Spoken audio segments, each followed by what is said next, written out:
So today I'm going to be doing a list of my top favorite female-driven horror films. So for this list, I really wanted to focus on movies where the cast was heavily female-driven, or at least the main focus was on the female cast. So movies that just happen to have a female lead, um, such like Friday the 13th, whereas though it does have the first one has a female lead, you don't necessarily know that until towards the end. So I may do another video where I talk about my favorite just female-led movies, but for this one I wanted to focus on movies that were strictly female-driven cast. There are some in here that have a small female cast, but the main focus of the film is on those female characters. So have it on the phone as usual. So just a spoiler alert ahead of time. Should kind of expect a spoiler alert on any of these list films because I am going to go into details about the films, so just a heads up. So I'm going to be going from like bottom to top, so from like least favorite to most favorite. Yes, you get it. You know how lists work. So the first is Raw. This is a newer film and it is a French film. I believe it may be on Netflix. I'm trying to remember exactly where I watched it. I do apologize. I can't remember exactly where I watched it, but I believe it was on Netflix. So it has subtitles. I believe it might also be on Redbox, which could be where I watched it. But basically, it is a film about two sisters. The main focus of the film is those two sisters, and they attend the same college, and basically they grew up vegetarian, and part of the initiation process for this college, it's a veterinarian college, they are basically forced to eat meat, and the younger sister starts kind of trying to refuse to. Her sister just basically forces her to. It's like, hey, I had to do it. Everybody has to do it. And through being forced to eat meat, she then gets a craving for human flesh. And that's all in the description of the movie. So I'm not going to go into further details of it as to not spoil too much.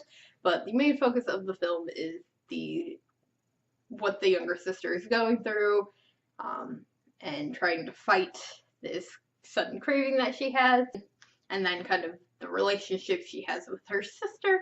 So yeah, Raw is the first one,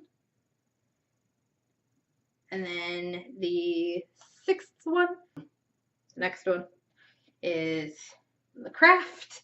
This is not necessarily so much a horror film.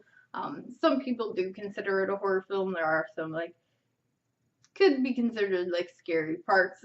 So I feel like most people know what The Craft is. If you don't know what it is about a group of high school girls.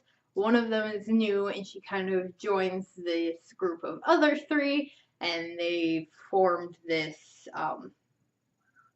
like covenant, or what I'm looking for, and basically believe that they are witches,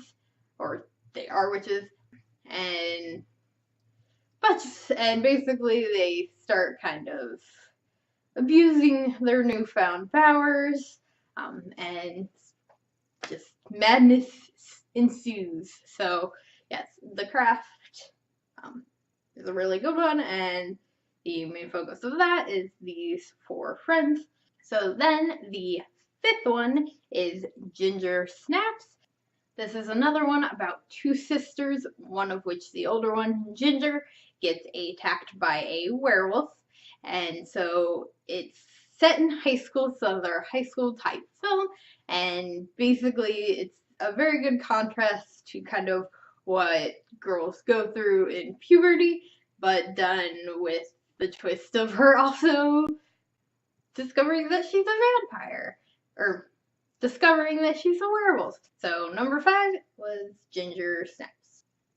So number 4 is All Cheerleaders Die.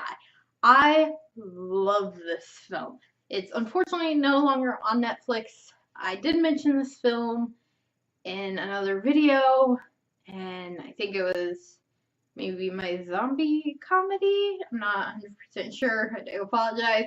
And I think I stated that it was on Netflix. Fortunately, heartbreakingly so, it is no longer on Netflix, but I'm sure you can find it elsewhere to watch.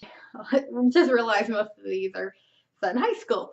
It's about a group of cheerleaders who die in a horrific car accident, and the school kind of weird outcast girl brings them back to life, but because they're being brought back to life, as you know if you've watched horror films, it's not always gonna go pretty. So basically, they turn into zombies and start eating people, and so they kind of attempt to use their new zombie-ness to take revenge on the horrible, disgusting boys of their school, and it's fantastic. I really love this movie. It doesn't get enough credit, in my opinion. I think it's so good.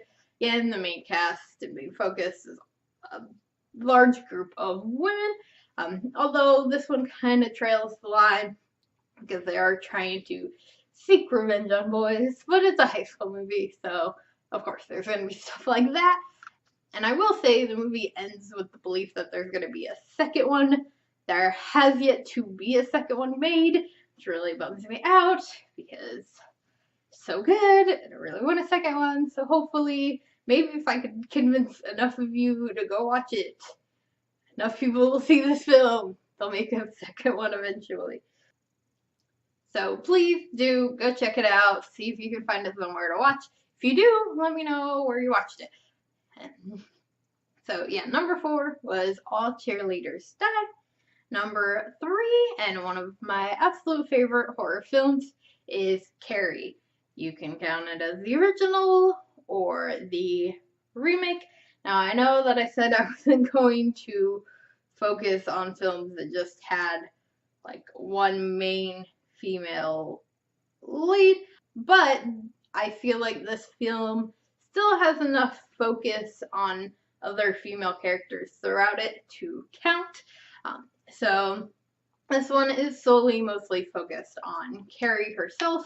This movie is a adaptation of the Stephen King novel, and again, another high school movie that kind of does a take on, puberty and just what it's like to be a teenager, only with a crazy mom and really, really horrible fellow students. So, but yeah, I picked this one. I think it's a really good one because, like I said, it has other female characters that it heavily focuses on as well, such as Carrie's mom and the bullies throughout the school.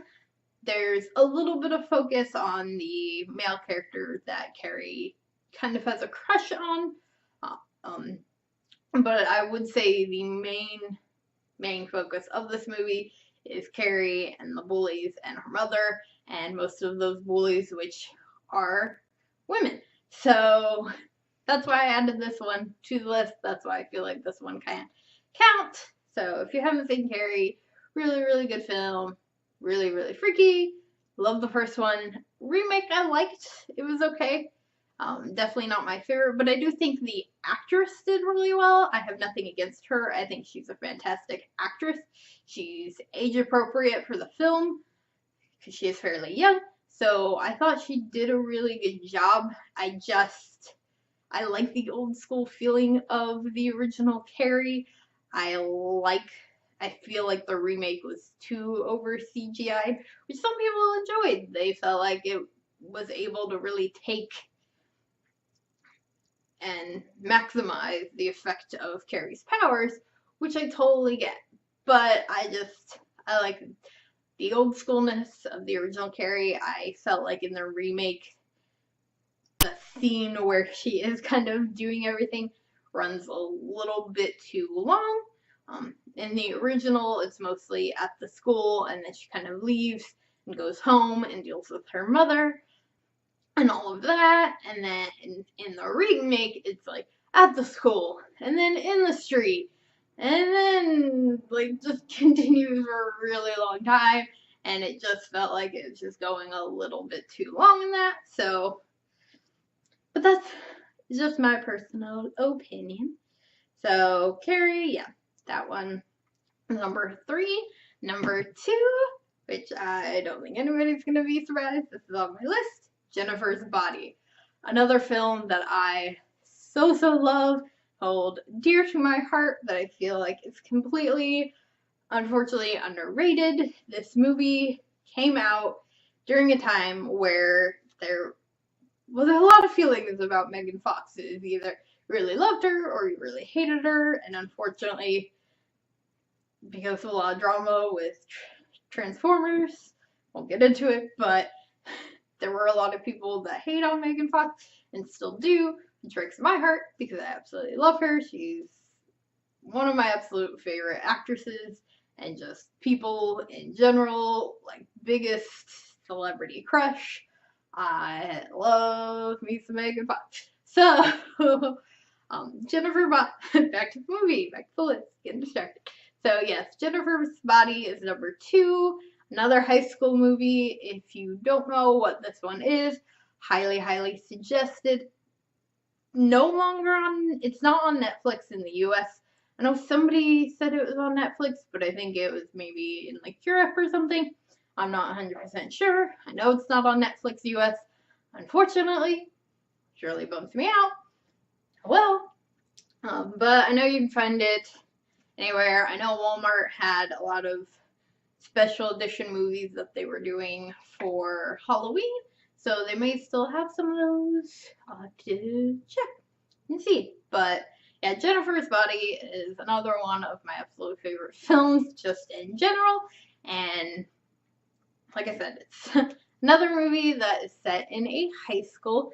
And basically, it is about these two friends. You have Megan Fox's character, who is like popular and gorgeous, and all the boys love her. She's so pretty.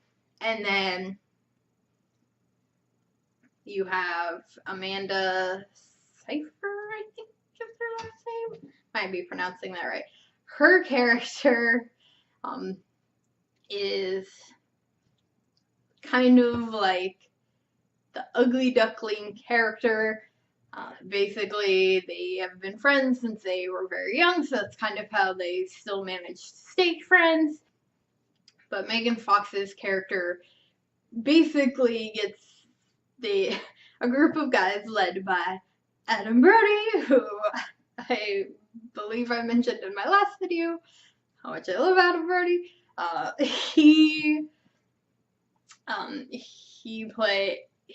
Him and his band basically attempt to sacrifice her to Satan for fame, but because she isn't a virgin, it goes horribly wrong. Basically, she comes back like a zombie demon thing and eats all the boys in the school. But the main focus, again, of this film is of those two main characters, of Megan Fox's character and Amanda's, and their friendship, and Amanda kind of not wanting to let go of this friendship, kind of trying to help Jennifer through this horrible thing that she's doing, but eventually gets to the point where she realizes that she can't and feels like she needs to get rid of the problem, if you know what I mean. So it's a really good film. If you haven't seen it, I highly suggest it. There is this scene that, like, whenever anybody like says shit about Megan Fox's acting, there is this scene where she's like trying to apply makeup and she can't because she's all pale and just her body's gross, and she just basically is like having a breakdown, realizing that like she's not the same sexy beauty that she necessarily used to be, and even though she still is, because it's fucking Megan Fox, but it's just beautiful and like kind of heartbreaking. Even though she's like this horrible thing, you do feel kind of sympathy for her in that moment because she didn't ask for this. This is something that was brought upon her, and Megan Fox's acting in that scene is fantastic. So if you have any doubts about her acting abilities because of Michael Bay's shitty movies, I highly suggest that one. So yeah, number 2, of course, is Jennifer's Body. And then number 3, of course, I found a way to get Scream on the list, is Scream number 3.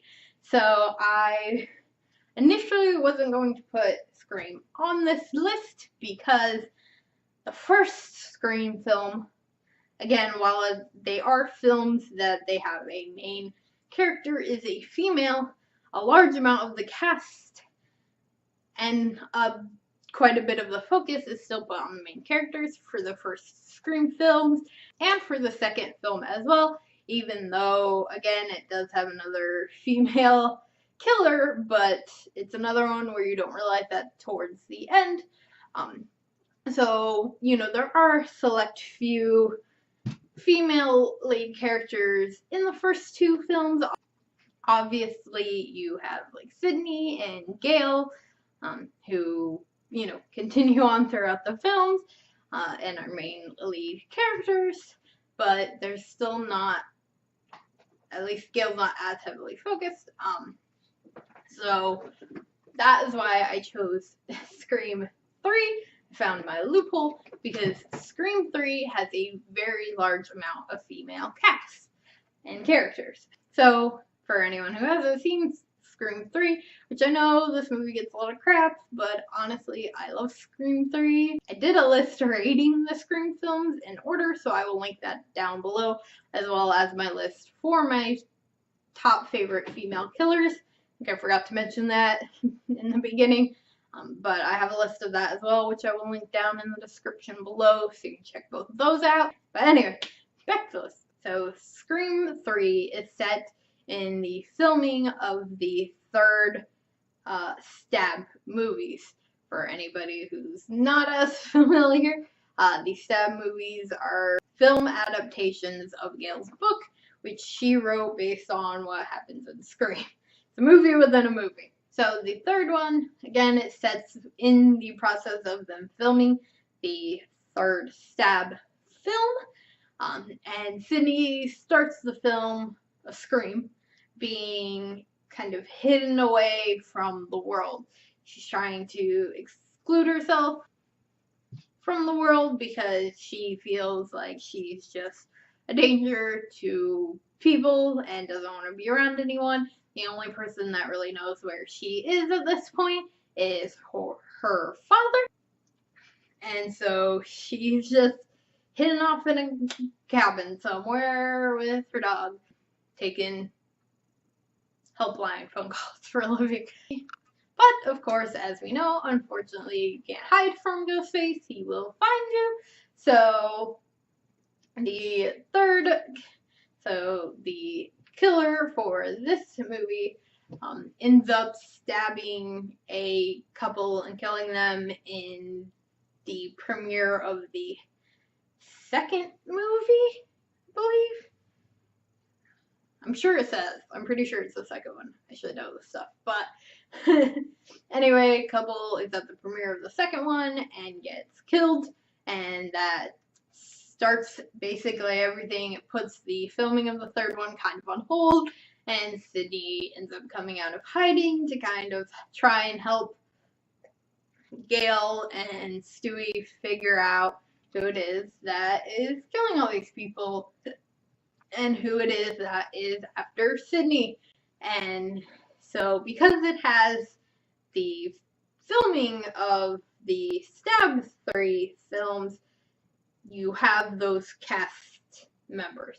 You have the actress that's playing Sydney, you have actress that's playing Gail, and so on and so forth, and other female characters that are thrown in throughout this. So you have quite a larger group of female characters and actresses in Scream in total, with not only just Gail and Sydney, but also their counterparts are playing them. And you even have the late great Carrie Fisher makes a appearance as not herself, technically. But yeah, so it's really great. It focuses on Sydney's relationship with her mother as well. You get to know more about her mother. So that's another female character that is thrown in there as well through flashbacks and photos and Sydney kind of going a little crazy, like seeing and hearing her mother. So yeah, that's found my loophole. I was able to get a Scream movie on this list. Y'all had to know that was gonna come. Oh, always find a way to mention Scream somehow. So that is my list, my top 7 female-driven films. As always, feel free to leave your list in the comments below. Let me know what your favorites are. Let me know what ones